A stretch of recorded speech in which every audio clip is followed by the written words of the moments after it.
Good morning, everyone. I'm Second Lieutenant Joshua Hogus, your narrator for today's ceremony. We're pleased all of you could join us as we recognize one of our own, Captain Ryan Stebbins, on the occasion of his promotion to Major. Before we begin today's ceremony, would you please take a second to silence all electronic devices.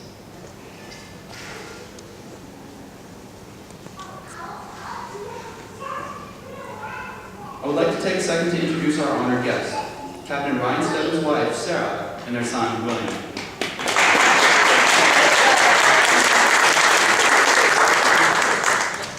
I would also like to introduce our distinguished guest, Vice Commander, 39th Air Base Wing, Colonel Chad Butts.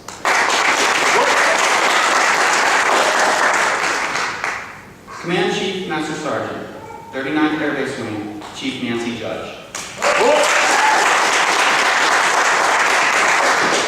Commander, 39th Mission Support Group, Colonel Scott Eno and his wife Shannon.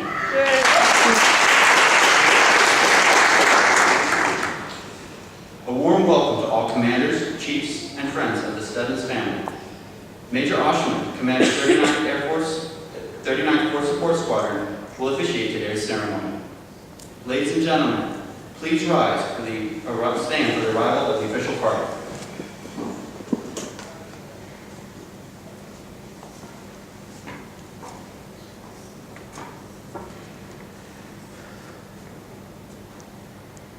Please be seated. Ladies and gentlemen, Major Oshman. All right, good morning. It's a great day for the FSS. I can't think of any two things I'd like to do more than present the wing with the Hennessy Trophy this morning, which we just did about an hour ago, and pin on somebody who I have a lot of respect for, Ryan Stebbins.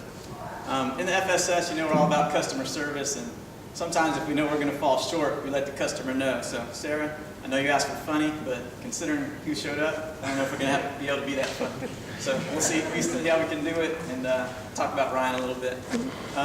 You know, we found out Ryan was coming to be the manpower and personnel flight commander. We looked at his record and we said, what's a guy like this doing coming here? So the only thing I can think of there is they figured they had a weak commander, so they had to have a few good CJOs to bolster me up. But awesome record coming in here. You've seen what he's done while he's here. You know, he's the Wing CGO of the Year, Air Force or USAFE Manpower and Personnel CGO of the Year. So a lot of accolades, which he already had a lot of before he even got here. So you know, he got here to be the Manpower and Personnel Flight Commander. Did a great job. He's the kind of guy that, you know, strives for perfection. So there's not a lot of mentorship I can give Ryan because he's already so good. But I know during the compliance inspection, you know, we had I think 3 write-ups that they had over there. And he's all mad. He's like, I'm going to fire this guy. I'm going to kill this guy. So I said, hey, Ryan, let's look at the big picture here. You had, what, over 1,000 inspection items. We had like, you had like a double team of inspectors, you know, over here, you know, grilling every program we had. I said, to me, I think it looks okay. And he's like, I don't know, sir. So, but that just tells you what kind of guy he is and the things he strives for. So he did an awesome job there, obviously, and moved up to be the OPSO. I think in this tour, we got a couple of pegs knocked off for him. He's the Manpower and Personnel Flight Commander. He's doing a great job as the OPSO, so he'll have that on his record as he goes forward.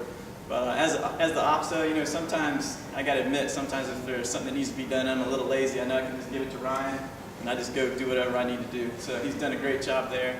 You know, that's where he won the USAFE Manpower and Personnel Officer of the Year when he's there. So again, great job. Like I said, just an outstanding person, well-rounded, married an Auburn girl, so you can't go wrong there. Yeah, I guess William back there now? Yeah. Looks like William's escaped. One of our people we need for the ceremonies back there in planes. All right. But anyway, great guy. When we have feedback sessions, it's a little tough for me because it's a lot easier to have a bad troop say, hey, you need to improve here, here, and here. But with him, it's really tough. You know, it's, do your PME. Oh, you already did your PME. Maybe want to do this. Yeah, just an outstanding guy. When he was the Manpower and Personnel Flight Commander, you don't see a lot of people taking the extra time. He presented the John Wooden leadership classes to his troops, and you know, read the book and, you know, took each chapter and said, hey, here, let's look at these leadership traits that we could use in our section to help improve things. So always going the extra mile there. So he's the easy guy to be jealous of, right? Mega Moolah winner a couple times. But you know, I'm jealous of him because he has a get out of jail free card. We're both going to the Pentagon, but he's got school looming, so he knows he has to go there, and I'm probably going to get stuck there for 4 years. He'll be out in 2 years. And they've already called him and told him he's going to be the exec, so he's already at the top of his division in the Pentagon. So as you can see, a great guy. I think this will be, he has this promotion ceremony. I see at least 2 more in his future for sure. So when Josh reads the promotion order, we're going to talk about demonstrated potential. And I think anybody who knows Ryan knows that he has that potential to go as far as he would like to go, really, as long as he stays in, just doesn't go berserk and cuss out his commander or something. But so, with that, these ceremonies don't really last that long. I've blabbed long enough. We'll get Ryan up here and get him promoted, and we'll let him talk. Publish the order. Attention to orders. The President of the United States, acting upon the recommendation of the Secretary of the Air Force, has placed special trust and confidence in the patriotism, integrity, and abilities of Captain Ryan L. Stebbins. In view of these special qualities and his demonstrated potential to serve in the higher grade, Captain Stebbins is promoted to the grade of Major, United States Air Force, effective the 31st day of May, 2012, by order of the Secretary of the Air Force. Sarah and William, would you please now come forward and pin on your husband's new rank?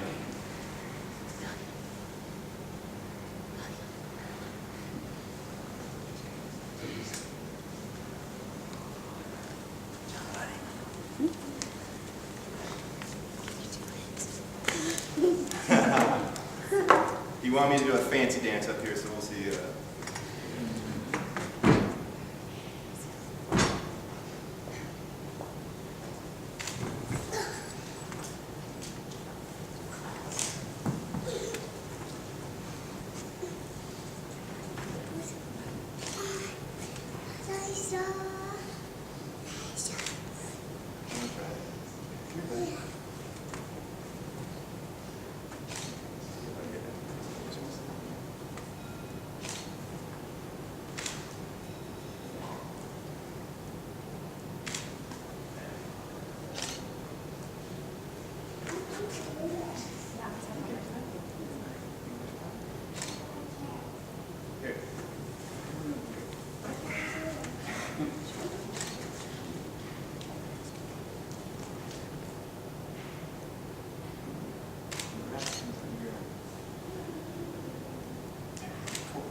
Here, can you hold this one?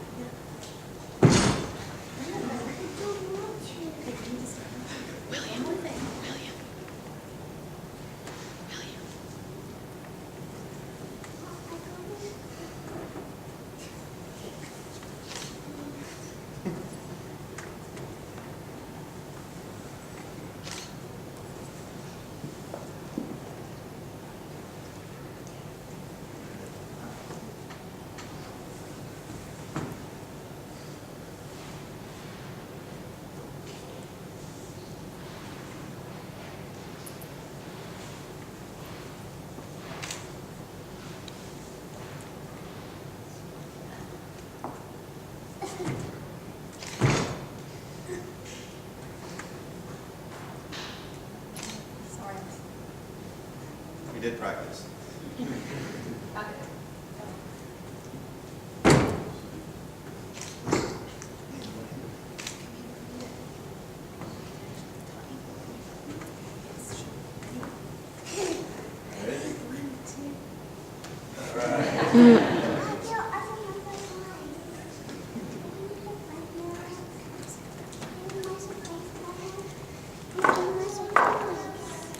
Ladies and gentlemen, please remain standing as Major Oshman will now administer the oath of office.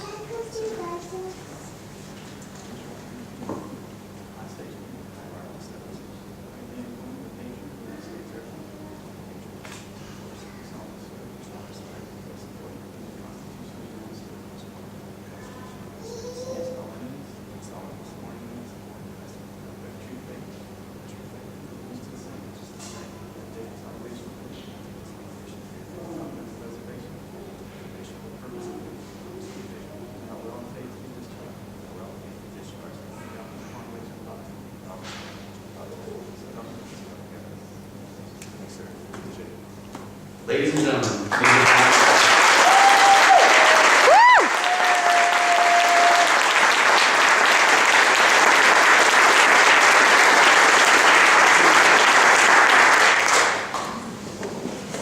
Well, first of all, thank you for coming. Major Austin, sir, thank you so much for officiating today's ceremony. It means a lot to me.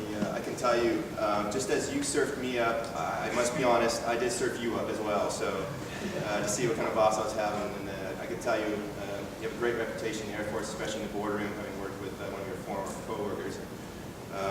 While we're at the command conf, or the award ceremony in USAFE, General Welsh, kind of mentioned that he did get a copy of the FSS weekly updates, and I have no doubt that he'll be looking forward to those Air Staff weekly updates. So no pressure there, sir. But again, thank you, Colonel Butts, Chief Judge, Colonel Bowen, Commanders. Thank you so much for being here. Colonel Enold, Mrs. Enold, thank you for taking the time.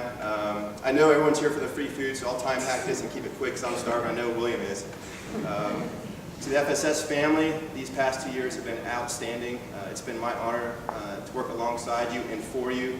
We have a great team, and you do so much here on this installation, and what you've accomplished here has been second to none. And you do the most important thing on this installation, and that's taking care of families, and you do it better than anyone in the command. So thank you for being here today. Mentorship is kind of a buzzword in our Air Force. We have AFIs for that. We talk about it. I've been in the Air Force, will be 18 years this summer, so no jokes quite yet. But I started out my career with a great mentor, and it continues on. I have two mentors, and I like to mention them too, and I do this at every promotion ceremony. The first is Chief Master Sergeant, now retired, A.J. Smiley. When I was an information manager at Maxwell Air Force Base, he took the time to mentor me, and he realized that school was important for me. So much so that after I finished my upgrade training, those enlisted understand upgrade training comes first, then school second. He took the time to allow me to go to school during the work week, but he went a step further. He realized, if you've been to Maxwell, there's two bases, Maxwell proper, and then there's Gunner Annex. I had some classes at Gunner Annex that I needed to take to start working on my bachelor's degree. I was on a bike, and that's not going to happen. And the public transit in Maxwell, if you've been there in Montgomery, is not that great. It's not like DC. But he loaned me his Pontiac GT, brand new car, all the bells and whistles.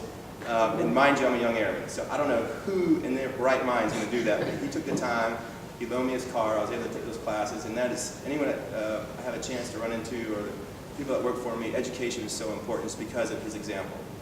The second one is Colonel retired Greg and Debbie Patterson. He was a former Robbins Air Force Base commander and MAGCOM A1 at AETC. Greg and Debbie have been huge in my life and Sarah's life as well, and they continue to mentor me and Sarah even to this day. And they have a vested interest in our military future, but also after the Air Force. So he's a current Chick-fil-A operator, 2 stores now in San Antonio. So I'll make this promise to all of you in this room. If you see this face outside of a Chick-fil-A store, free chicken sandwiches on me. How's that? And lastly, and most important, faith. Faith in my life has been the cornerstone of all that I do. And I've been blessed to have an amazing woman such as Sarah. I can tell you I've married, outkicked my coverage definitely with Sarah, and thank you so much for all that you do and coming with me here to Turkey, and it's been a great tour. We're looking forward to, I know, our next chapter in DC and spending time with friends, but thank you for everything. I have something I'd like to present you. Now, I got to caveat this. I looked around at Donna there without a Tiffany, so flowers are going to have to substitute for now.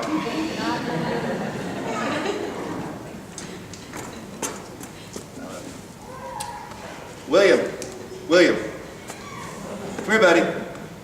William's been eyeing this next gift for the entire year, and I was hoping the BX would get it on a sale, but dadgummit, they don't lower their prices, so come here, buddy. Now, if anyone knows, have kids, or any heard of Thomas, come here, buddy, this is yours. This is Thomas the Train. It's the biggest racket in the world, but nonetheless, sucks all our money out. In September, when we go to the States, we're actually going to go see, they have a road show that has real trains and real Thomas the Train. Yeah, I know you want it. This is for you, buddy. Yeah, is that pretty cool? Yeah, let's start playing with it now. Yeah. So we're going to go see the real Thomas in September. But again, thank you for coming, everybody, and time hack, that's pretty good, less than 4 minutes. So thank you again for coming, and let's see.